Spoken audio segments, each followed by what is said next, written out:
Saludos, amigos y amigas de La Respuesta. Uno a veces utiliza frases en el programa y aún en las conversaciones ordinarias que se pueden entender como un juego de palabras, una manera de expresar algo medio en sentido figurado. Una de ellas, que yo he utilizado muchas veces aquí, es la de que el COVID en gran modo nos cambió la vida. La pandemia fue realmente un fenómeno atroz, independientemente de los daños en vidas perdidas, que fueron millones. Alteró la dinámica de la vida ordinaria, lo establecido. Y todos tuvimos en una forma u otra que acomodarnos a sus limitaciones, a sus peligros, atender a las recomendaciones de médicos y autoridades, y también a sufrir malas noticias de buenos amigos muertos, buenas amigas muertas. Y yo, a medida que va alejándose ese tiempo, ahora cuando veo en las noticias que aparecen ya informaciones serias que hablan del posible retorno del COVID, no sé en qué variable vendría. Me puse a pensar,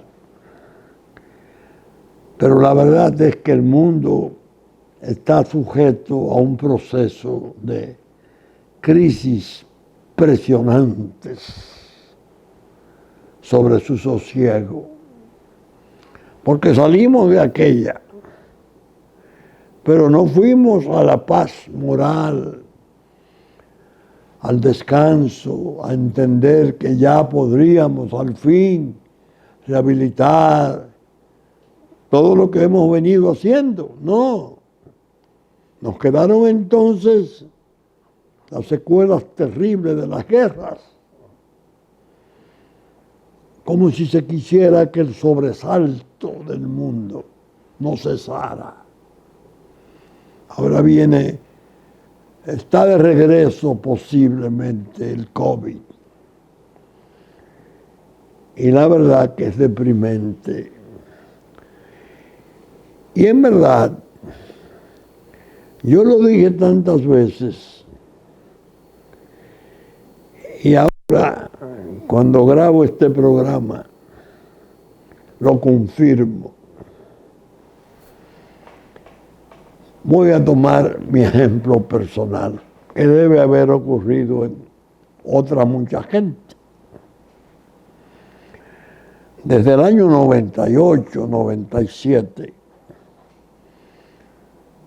por razones de salud, yo viajaba anualmente a Boston, Massachusetts, para atenderme cuestiones relacionadas con trastornos de mi salud. Todos los años hasta el 19. En el 19, obviamente, al llegar el COVID, eso se suspendió.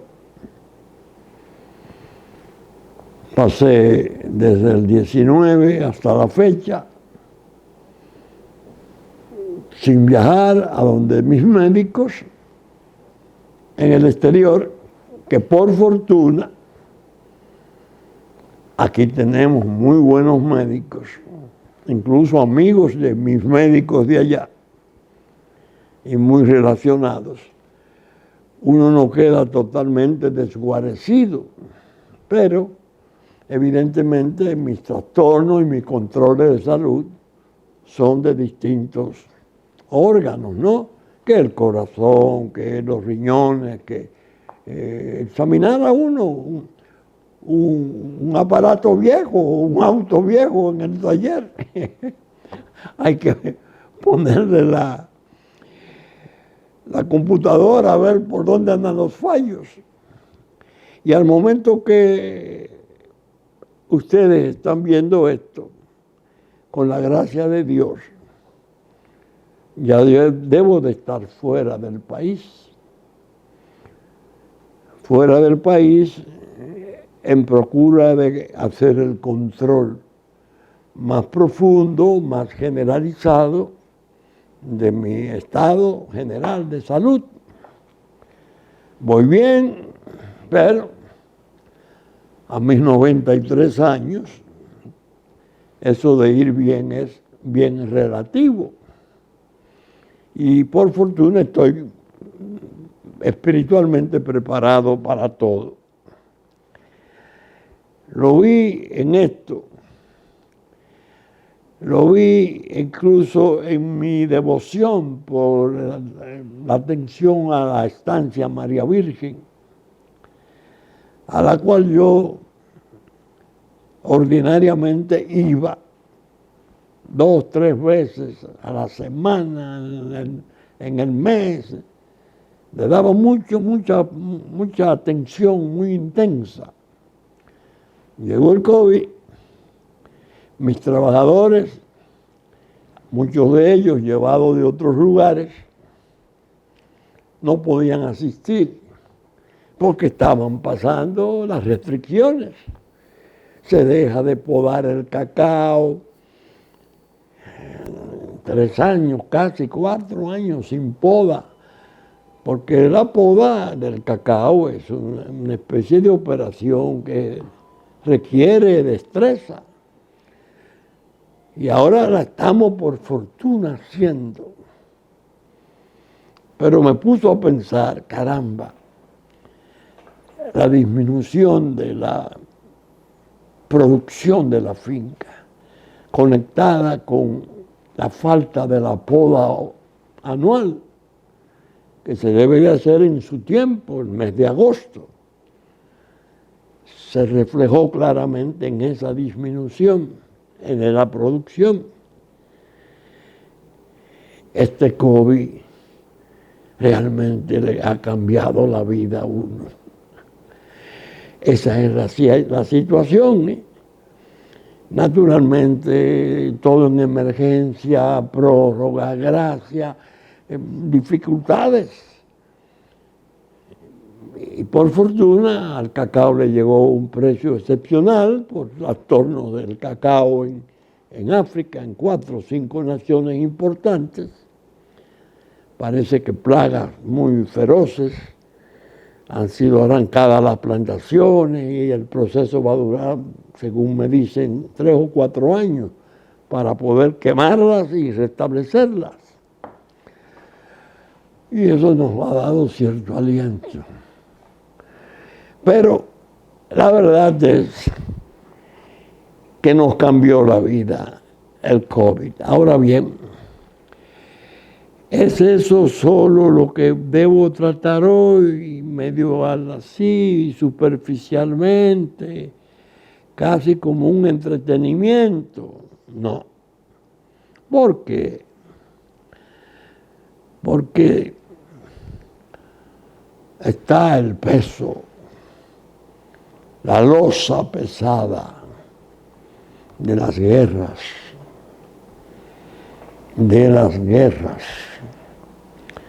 En mi caso particular, he dicho otras veces, ya a los 8 años de edad, muy avispado como niño, ya yo estaba pendiente de los radios y de mis mayores, oyendo las noticias.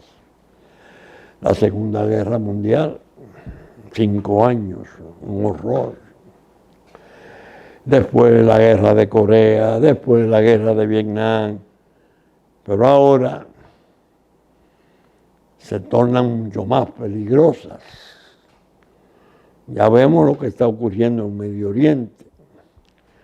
Cada vez que leo los detalles de que Israel está preparándose de tal modo que se dice, si Irán intenta un ataque indiscriminado a población, ella respondería del mismo modo, el Estado de Israel. Si se concentra en bases militares o puertos, etcétera, responderían del mismo modo. ¿Con qué armamento? Dios mío. Hezbollah, el Líbano, la gente del Líbano fugándose, los misiles, el Mar Rojo, los yemeníes tirándole cohetes y misiles a los buques del comercio y a los buques de guerra.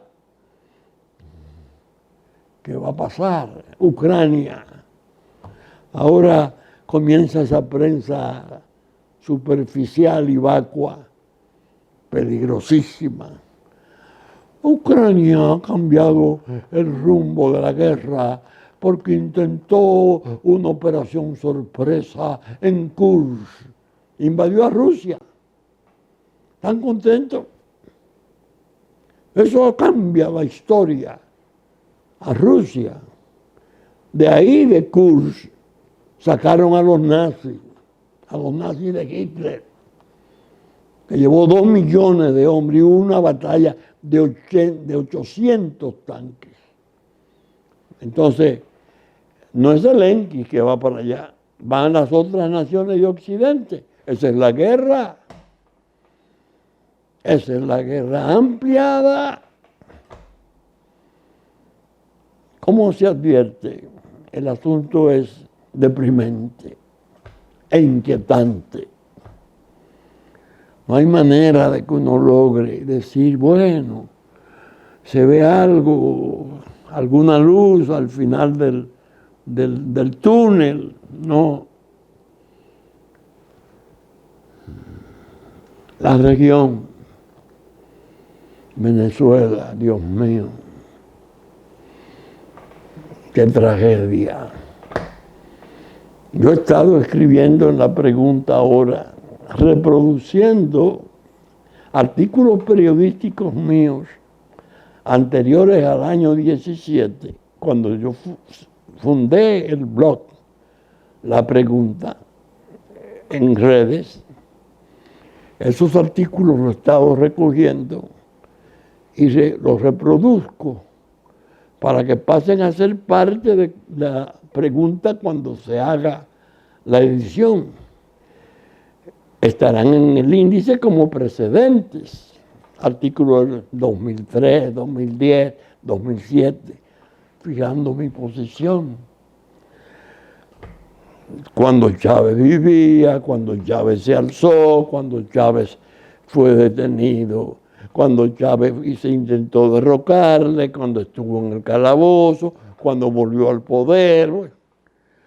Y después, el diluvio, Maduro, Dios mío, todo ese horror que uno desgraciadamente tiene que presenciarlo ya en las calles nuestras, como en las calles de centenares de ciudades del mundo. Hijos de Venezuela, mendicantes, millones, señores, millones. Una cosa tan querida como ha sido Venezuela por nosotros, a la cual le debemos tanto, porque siempre ha sido con nosotros acogedora. Y uno, hasta pasar por los semáforos, deprime, porque uno ve a los muchachos haciendo acrobacias y sabe de las muchachas prostituidas y dice, ¿y esto qué es? Bueno, en el fondo lo que quiero con esto no es exagerar ni ponerme peripatético, no. es revelar el pesar y compartirlo con ustedes. Yo creo que estamos pasando por una etapa muy tenebrosa del tiempo de la humanidad. Y Dios ha de querer que no se amplíe ni se ensanche esa tragedia a términos peores. Claro, oigan esto, he salido, los he dejado a ustedes temporalmente, pero voy para donde están los nuestros en el exterior. De seguro voy a ver a muchos de ellos, porque ordinariamente tenemos las relaciones para conversar. Miramos hacia el norte. Ay Dios, pero el norte también anda en tribulaciones. Tribulaciones que parecen casi obra de la ficción, irreales.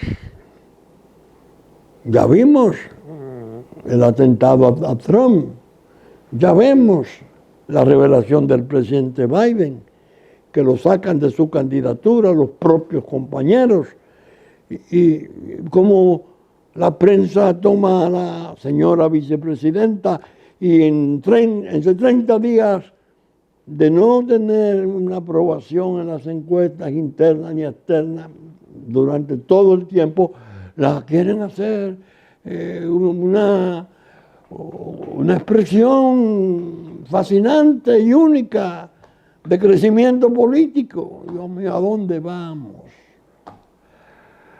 Se va a presentar de nuevo el drama del año 20. Va a haber trastornos en los resultados, como lo ha sabido hacer, por desgracia, en el tercer mundo. En la democracia ejemplar del mundo va a ocurrir eso.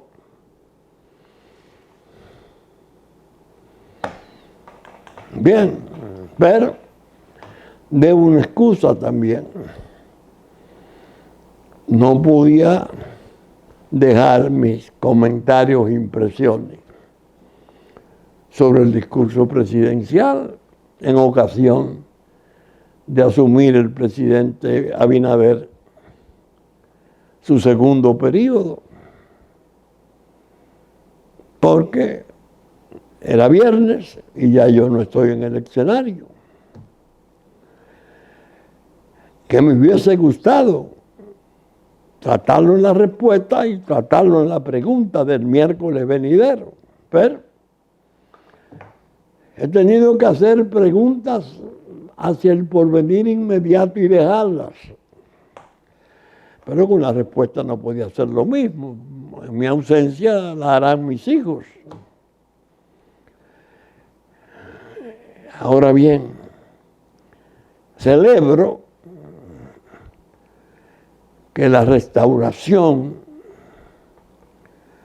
haya asumido en su conmemoración esa importancia brillante que se le ha dado. He estado viendo las cosas programadas para Santiago, que bien lo merece, porque Santiago fue importantísimo en esa segunda y crucial parte de nuestra independencia restaurada o por restaurar. Hermosísimos los esfuerzos, parece que hay muchos eventos, hay alegría en la población y es una forma de hacer conciencia en esta, de la importancia de la fecha. Es la fecha quizás más importante. Porque con el 44, que es la epopeya, la gloriosa independencia nuestra, la de Duarte, la soñada por Duarte, se manipuló la historia y han tratado que no es independencia, que fue una separación. Ahora vi incluso un intelectual haitiano que decía que los españoles enseñaron el español a los morenos nuestros que eran de allá. Nosotros teníamos 2 siglos aquí. ¿Dónde está la capital, la Catedral Primada de América? ¿Dónde está el convento? ¿Dónde está la Puerta del Conde? ¿De qué tiempo data eso? A partir de 1492. Ellos forman, fruto de las pugnas entre Francia y España, los vaivenes de poder entre esas potencias de entonces. ¿Cómo van a decir que a nosotros, la población negra nuestra, que es tan importante, es de allá, pero que los españoles le enseñaron español? ¿Cómo? Y la limonada. Y la Virgen de la Altagracia, invocada en la limonada frente a Francia. Y después la Reconquista frente a Francia. Y entonces, y la Restauración frente a España. ¿Quién la hacía? ¿Quién las hizo? El pueblo dominicano, que no ha tenido, por fortuna, esa maldición del discrimen en base al color de la piel. Su color nacional, el mulato, sus negros, su minoría blanca, siempre han convivido en forma absolutamente armónica y correcta. Eso ni se menciona como un dato social, para nada. Pero estamos en peligro, porque se está trayendo África para acá. Ya comenzamos a recibir noticias que yo quisiera después tratar, porque en este programa no tendría el tiempo, de lo que va a resultar esa presencia de Kenia y las otras naciones de África que aporten tropas para esa aventura de Haití. El caos haitiano, claro, está en la fase más tóxica, la más peligrosa, muy conveniente y se aviene muy bien con su naturaleza, la del engaño, la de la ingratitud, la diplomática. Ahora uno oye que el gobierno dominicano invitó al gobierno haitiano a asistir a la toma de posesión y de allá responden no vamos. Cielo abierto para todo. Oiga, un grupo de grandes que lo puso ahí el CARICOM y la diáspora. Y claro, el diseño Barack Obama funcionando de igual a igual. El Estado dominicano, mejor es que abran en los cielos, que los abran los cielos. ¿Para qué? Como tienen la frontera perforada, ¿para qué? Es todo lo contrario. Es el momento incluso en que el gobierno dominicano tiene que considerar un endurecimiento de sus posiciones y atender con mucho cuidado a un fenómeno que por ahí comenzó a aparecer. No ha trascendido, según veo, al momento de yo salir del país. Incidentes en la frontera especiales incidentes. Yo lo comentaré, pero es posible que ustedes se enteren a corto plazo de qué se trata. Efectivamente, van a venir, como dijera uno de allá, uno de los presidentes 6 meses rotatorios que tienen, de los 10 miembros del mamotreto de CARICOM para la transición. Los dominicanos, ahora que reciban las pandillas, nosotros vamos a hacer aquí el Estado de Derecho y a restaurar la democracia. Y los dominicanos que se entiendan con nuestros asesinos y nuestros violadores, incendiarios, charlatanes, están llegando y están aquí y se están infiltrando. Y el gobierno, por eso digo, tiene que estar preparado. La mano así, hasta ahí, y el puño al cerrarse para comenzar a responder a los abusos y atrevimientos. Como ustedes podrán observar, me voy inquieto. Me voy pensando que el asunto está espeso. No está el oro no está para galletitas, como dicen ordinariamente. Todo es pesado. Vendrán provocaciones en la frontera, más características, más complicadas. Y en ocasión de esas provocaciones se apoderarán jurisdicciones internacionales preparadas ya para sacrificar a la República Dominicana con fallos inmundos. Porque ese plano diplomático y el control de los organismos internacionales es realmente un estercolero. Y nosotros hemos estado diciendo desde aquí que la unidad nacional la tenemos que cerrar. La tenemos que cerrar. Ese 5 de noviembre de Estados Unidos, para nosotros, significa mucho. Lo que ocurra allá en el orden político va a repercutir aquí en una forma quizás nunca vista. Y no quiero entrar en detalles, pero infiéranlo.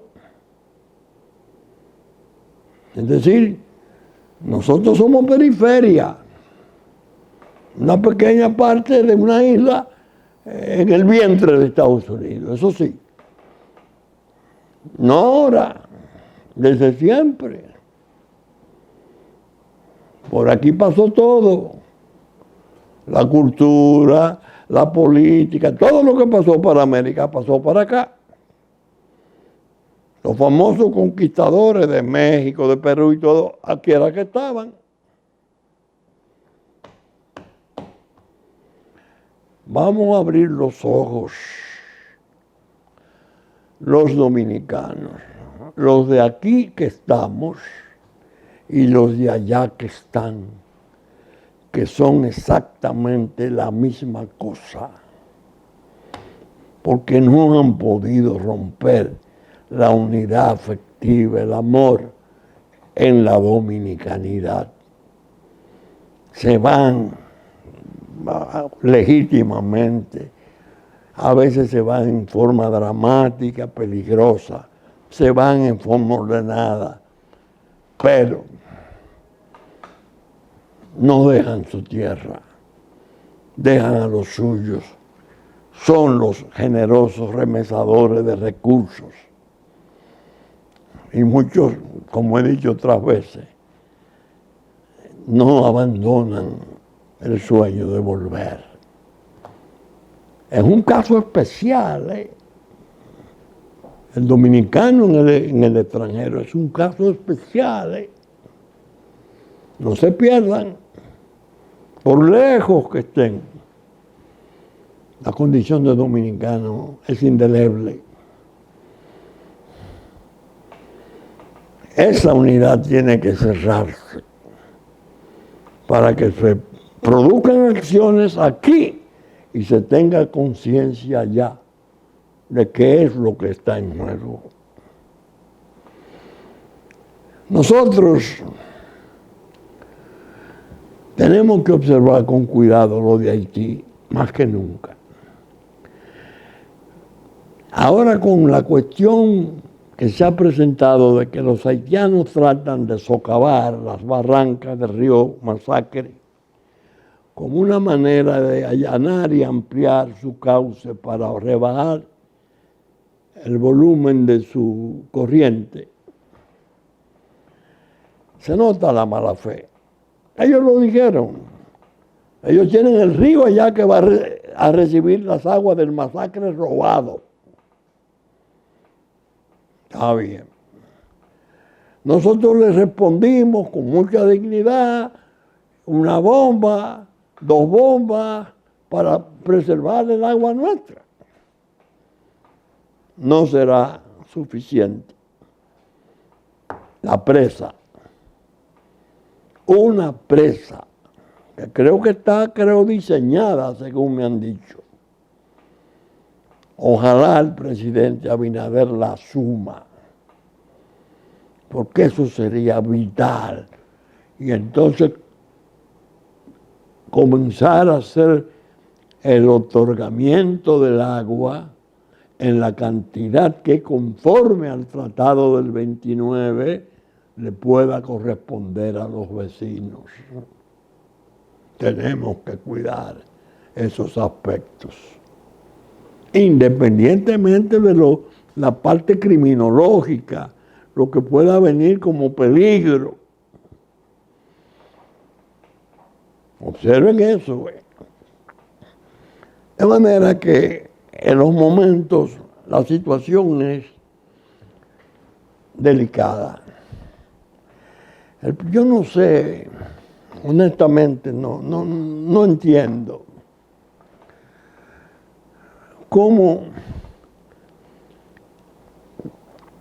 un hombre decente, innegablemente, bien inspirado, con los mejores propósitos, que ha sido refrendado por su pueblo como presidente de la República, pueda permanecer tanto tiempo medio aislado, en el sentido de que hay medidas que ha tomado que de haberlas consultado, haberlas sometido a examen minucioso, multisectorial y en las partes más delicadas de multiexpertos, no se debieron de haber tomado ni se debieran de intentar. Ahora tenemos en curso la cuestión de las reformas constitucionales. Nosotros le dijimos y conservamos la respuesta aquí 2 veces. Presidente, no hay necesidad inmediata de modificar la Constitución. La Constitución, mientras menos se toca, más sólida se torna.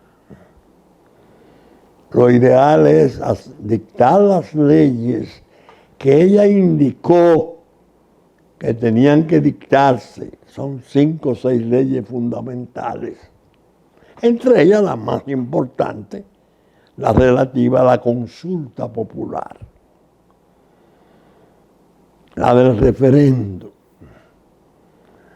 Porque cualquier tipo de modificación que se intente en base a una mayoría política ocasional o coyuntural, va a crear revuelo, va a crear desazón, un tipo de ambiente que no es bueno.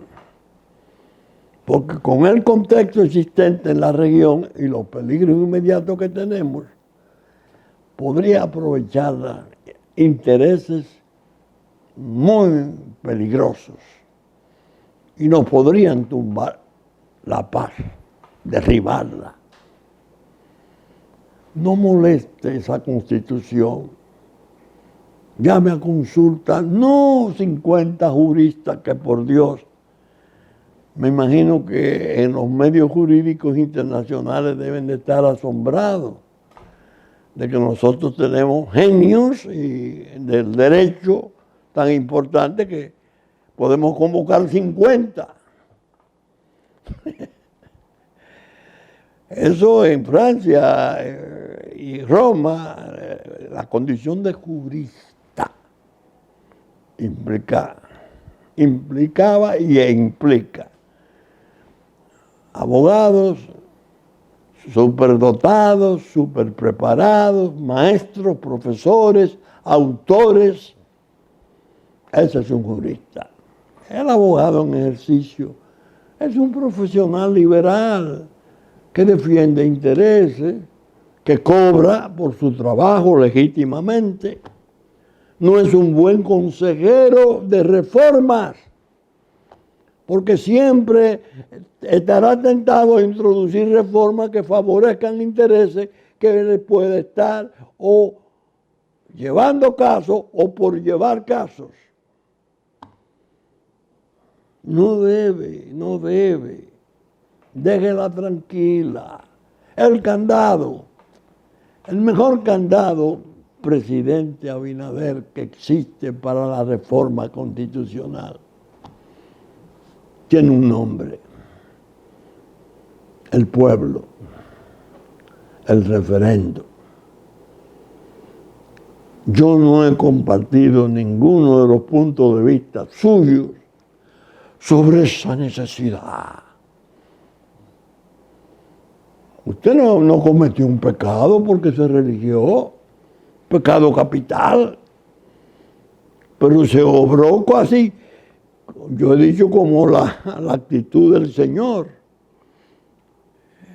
Nuestro Señor Jesucristo, cuando se acerca a la adúltera que estaba siendo lapidada y le pone la mano y le dice: levántate y vete, no peques más. La actitud de no, para que nadie pueda reelegirse, no. ¿Qué es eso? Usted se ha reelegido, lo religió el pueblo. ¿Y por qué usted mismo privar al pueblo de decir en un momento dado: pero mira, este presidente ha acertado? Porque entonces eso es continuismo. ¿Continuismo de qué? Del pueblo. Porque entonces la corrupción. Bueno, pero para eso están las instancias penales, para eso están los juicios y las consecuencias de todo lo que es la prevaricación y los recursos públicos disipados, robados. No debe. Ahí vi que parece que van a dejar tranquilo el artículo 174 que establece el Consejo Nacional de la Magistratura, que van a dejar el del Ministerio Público, van a dejar el que tiene, el de la magistratura, pero no van a introducir el Consejo Nacional del Ministerio Público. Presidente, el presidente de los Estados Unidos designa al fiscal general, aunque necesita la aprobación del Senado, de una comisión del Senado designada. Es más, los jueces de Suprema Corte de Justicia los nombra el presidente de Estados Unidos. Siempre el poder legislativo, el Senado, aceptando o no la denominación, el nombramiento. ¿Qué es esto? ¿Qué espanto es este? Si es un inservible, si es un inmoral, si es un charlatán, el pueblo lo va a desechar. Si es correcto, si es consagrado, si trabaja seriamente, el pueblo lo va a aprobar. ¿Cuál es el espanto? Pero andan unos abogaditos ahí ¡Ey! Que se las traen. Esos contratos de cuota litis que andan ahí flotando para otros fines. Dios ha de querer que no terminen en un Everest de escándalo. Porque yo he visto ahí cosas totalmente aberrantes. El Estado renunciando a la posibilidad de que sus daños por esa acción, robo de fondos públicos, sean juzgados y tengan consecuencias debidas en base a la decisión de su Ministerio Público, que es el que tiene la capacidad de evaluar si cabe en el principio de oportunidad, si una delación premiada vale la pena, un juez así la prueba, si las pruebas son válidas y se pueden sostener. No. Los abogados representantes de la parte civil, del Estado constituido en parte civil, van a decidir ese aspecto. Peligroso, presidente. Porque hay cuota litis, dinero que cobrar de eso. Entonces hay un conflicto de intereses. Es compleja la situación. A uno le duele tener que comentar esas cosas. A mí no me duele, pero me mortifica, porque es mi clase. Y tengo gente que aprecio y respeto, pero es peligroso. Ahora, se acaba de dictar un fallo. La Suprema Corte de Justicia dictó un fallo, su Cámara Penal no la casó, la Cámara Penal juzgó y descargó a 2 ciudadanos, Víctor Díaz Rúa y Ángel Rondón, en el caso de Brecht. Y se ha armado un lío, y las críticas, y un espanto.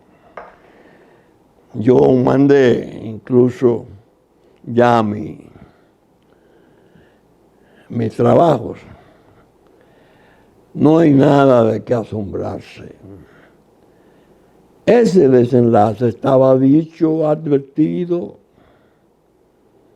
La magistrada Miriam Germán Brito, cuando estaba en la Suprema Corte de Justicia, primero en una audiencia, creo que se conocía una medida de coerción, es lo que entiendo, advirtió al Ministerio Público que tenía que esmerarse en mejorar las pruebas que estaba esgrimiendo, porque corría el riesgo de que se cayera el caso.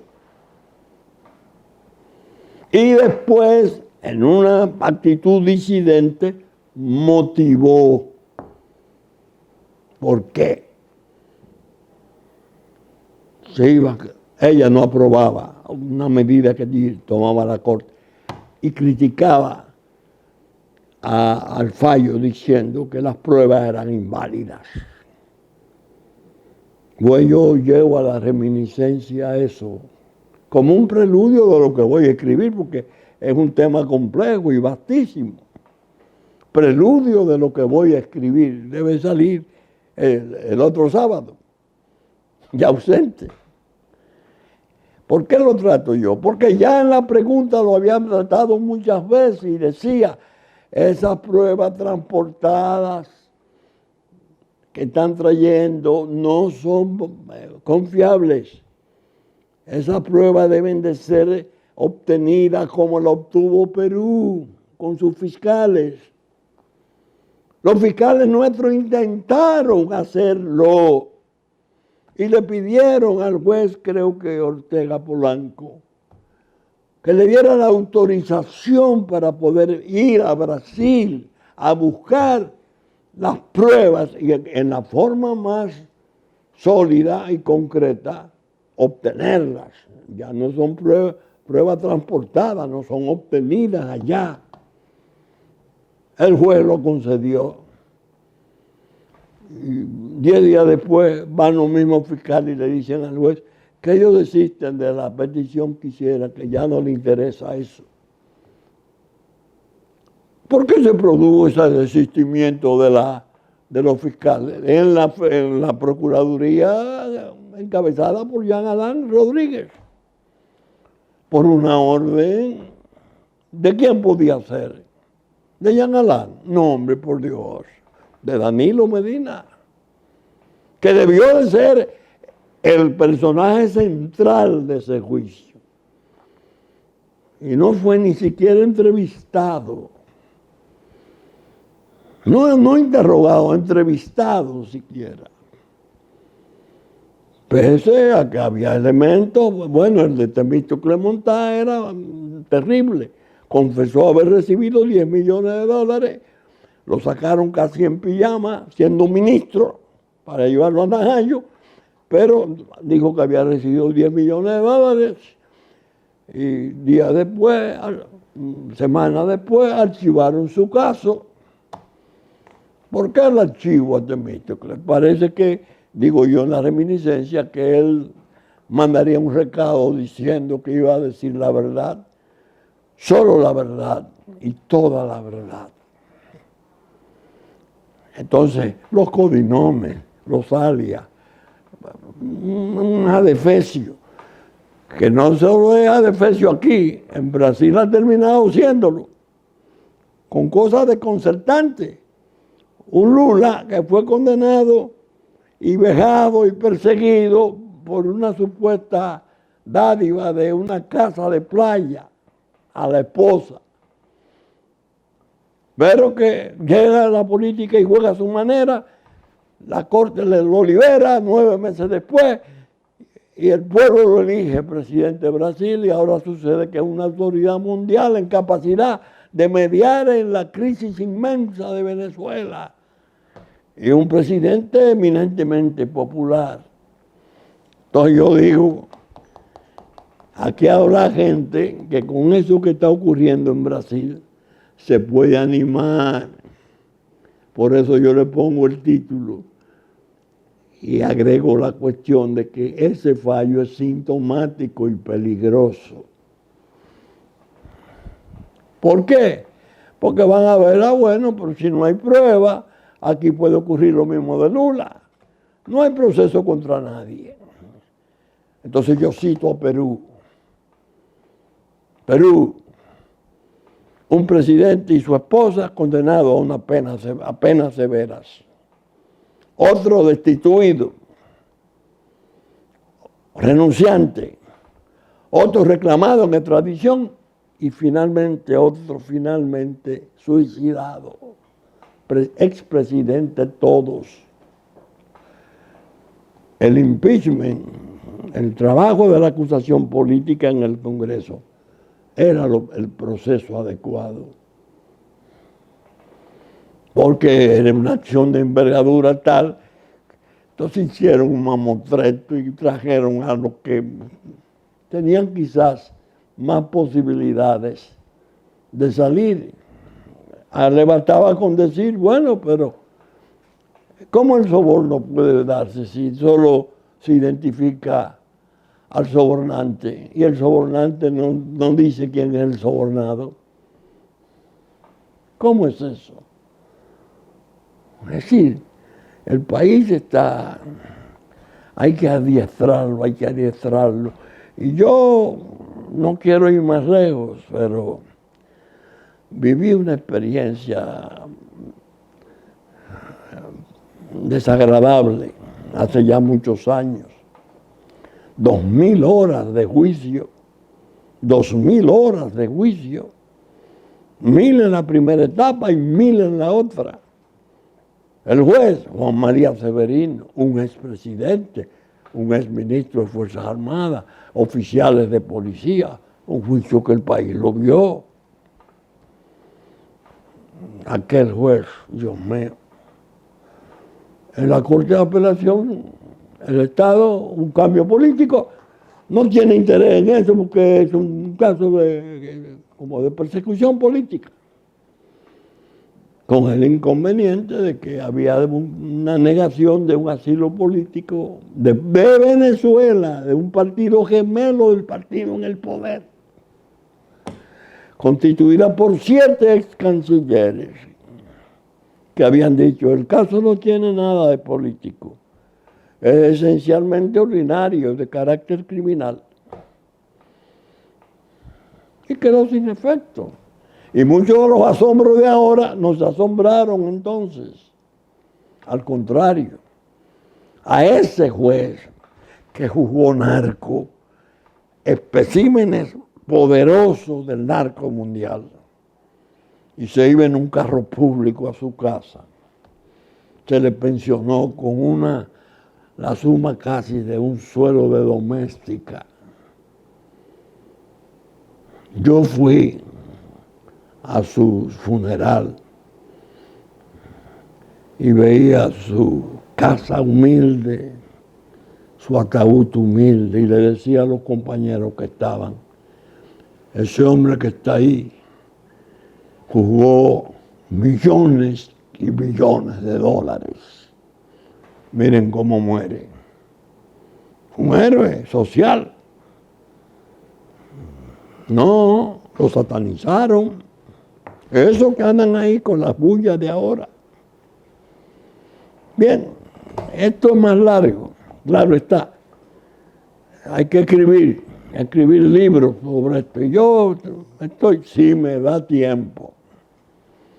Pero eso solo lo sabe el Señor, porque, como he dicho otras veces, esa es una agencia de viaje que tiene la fecha escrita desde que uno nace,